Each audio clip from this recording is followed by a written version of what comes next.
What's up, guys? We're gonna try to do this in one take so I can upload it easier.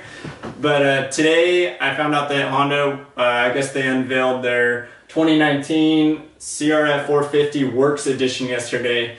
Most likely to compete with KTM's Factory Edition releases and Husqvarna's Rockstar Edition releases now. So I think it's an awesome move by Honda overall to come out with kind of a unique offering or a high-end offering for the 450 chassis, and definitely a step in the right direction.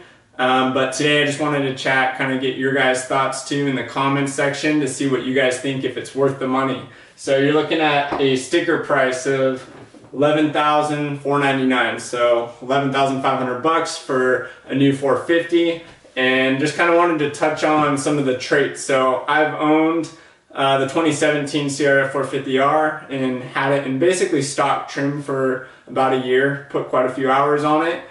And then I've also spent some time on the 2018 CRF450 with some revisions to it, and the suspension and some of the chassis points that kind of helped just kind of improve the overall feel and function of the bike.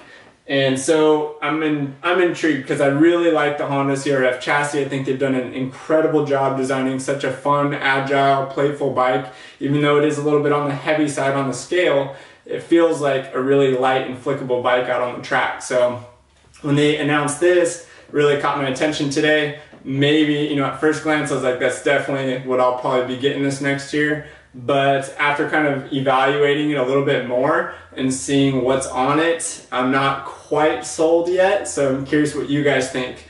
The reason being is the things that stood out to me on what come with the bike that are maybe a little different over OEM are going to be the things like kit suspension. So they have the Showa kit suspension. It's got the Kashima coating, the titanium nitride coating on some of the components, which is great.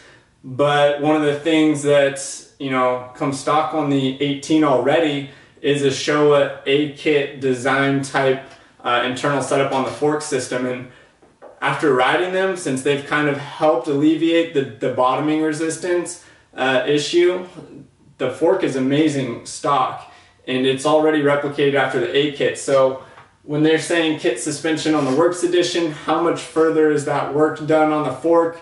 Aside from coatings, is it just the same mechanical function on the inside? And of course the coatings and things like that are great, but for the average guy like myself, is that going to be worth the extra money right up front? The Yoshimura slip-ons, they've got the titanium with the carbon in caps, the slip-on exhaust for it, which is cool. Everybody likes to have some exhaust upgrades on their bikes, and this definitely will improve the power and feel.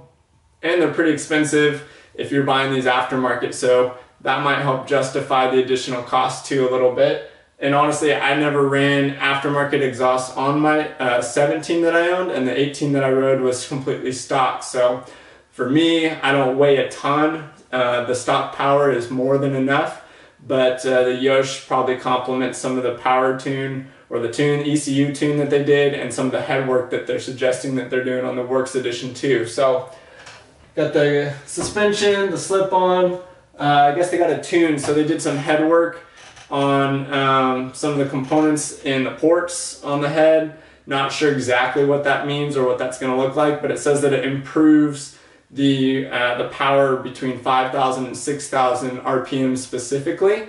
So maybe just a little bit better pickup through on into the mid. And the bike, I've been impressed with the power delivery on the Honda from the get-go. The KTM 450 is faster overall, hands down.